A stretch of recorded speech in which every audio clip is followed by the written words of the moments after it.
மிக முக்கிய வணிக மையங்களில் ஒன்றாக துபாய் நகரம் இருக்கிறது. பலரும் இங்கு வேலை செய்வதற்காகவோ, தொழில் நடத்துவதற்காகவோ, முதலீடு செய்வதற்காகவோ வருவார்கள். ஆனால் அந்த நம்பிக்கையை தவறாக பயன்படுத்தி சில மோசடி நிறுவனங்கள் மக்கள் பணத்தை ஏமாற்றிவிட்டு மாயமாகி விடுகிறார்கள். இதுபோன்ற சம்பவம் ஒன்று தற்போது துபாயில் நடந்துள்ளது. துபாயின் பிசினஸ் பே என்ற பகுதியில் உள்ள கேபிட்டல் கோல்டன் டவர் கட்டிடத்தில் கல்ஃப் ஃபர்ஸ்ட் கமர்ஷியல் புரோக்கர் என்ற பெயரில் ஒரு நிறுவனம் இயங்கி வந்துள்ளது. இந்த நிறுவனம் ஒரு மாதம் முன்னர் வரை சுமார் 40 பேர் பணியாற்றும் ஒரு பெரிய நிறுவனம் போல் தெரிந்தது. அந்த நிறுவனம் இப்போது முழுவதுமாக காணாமல் போய்விட்டது. அலுவலகங்களும் காலியாகிவிட்டது. துடைப்பும் கழிவு தொட்டியும் குப்பைகளை தவிர அங்கு எதுவும் இல்லை. அங்கே பணிபுரிந்தவர்கள் எல்லோரும் காணாமல் போனதாகவும் தொலைபேசி எண்களும் வேலை செய்யவில்லை என்று கூறுகிறார்கள். அந்த கட்டிடத்தின் பாதுகாவலர் இது குறித்து கூறுகையில், அவர்கள் திடீரென்று கிளம்பிவிட்டார்கள், சாவிகளையும் கொடுத்து விட்டார்கள். அவர்கள் சென்ற பிறகு ஒவ்வொரு நாளும் யாராவது அவர்களை பற்றி கேள்விகளை கேட்கிறார்கள். அந்த நிறுவனத்தில் பண முதலீடு செய்தவர்கள் பெரும்பாலானவர்கள் இந்தியர்கள்தான். அவர்கள் தங்கள் வாழ்க்கை சேமிப்பை நம்பிக்கையுடன் இங்கு கொடுத்துள்ளார்கள். ஆனால் இப்போது அவர்கள் மிகவும் வருத்தத்தில் உள்ளார்கள். கேரளாவை சேர்ந்த முகமது மற்றும் பயாஸ் ஆகியவர்கள் இந்த நிறுவனத்தில் 75,000 அமெரிக்கா டாலர், இந்திய மதிப்பில் சுமார் 62 லட்சம் முதலீடு செய்துள்ளதாக கூறியுள்ளார். இது குறித்து பணத்தை இழந்த பயாஸ் கூறுகையில், நான் நேரிலே அலுவலகத்திற்கு சென்றேன். ஆனால் அங்கு யாரும் இல்லை. எங்கள் மேலாளர் எண்களும் வேலை செய்யவில்லை. இது நிஜமாகவே நடந்துள்ளதா என்று என்னால் இதுவரை நம்ப முடியவில்லை.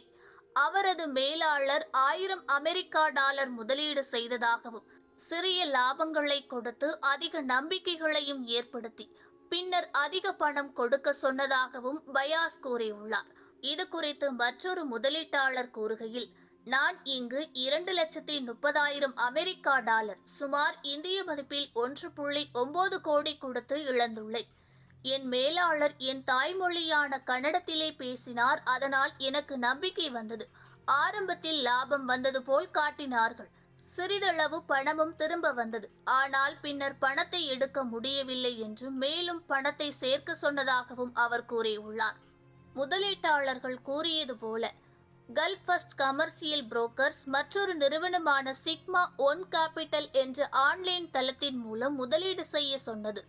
இந்த தளம் துபாய் அரசு அல்லது பொருளாதார மன்றத்தின் அனுமதி இல்லாமல் செயல்பட்டது.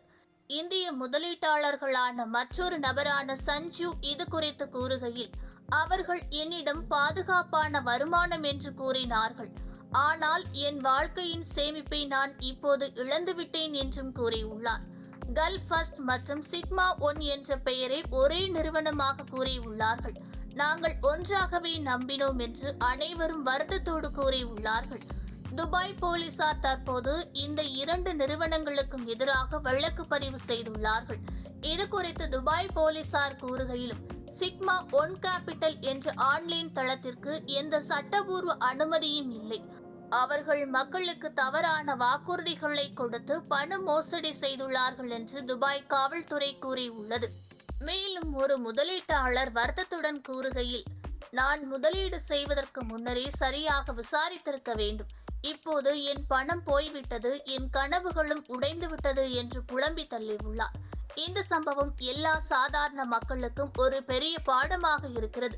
வேலைக்காகவோ அல்லது வருமானத்திற்காகவோ வெளிநாடு செல்லும் எளிய மக்கள், அவ்வப்போது வந்த அழைப்புகள், இனிமையாக பேசும் மேலாளர்கள் ஆரம்பத்தில் கொடுக்கும் சிறிய லாபம் என்று நம்பி பெரிய அளவில் ஏமாறுகிறார்கள்.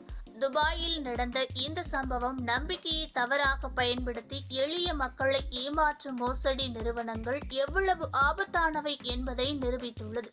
இந்தியா உள்ளிட்ட பல நாடுகளை சேர்ந்த மக்கள் பாதித்துள்ள இந்த மோசடி நிறுவனத்தில் இன்னும் விசாரணை தற்போது நடைபெற்று வருகிறது.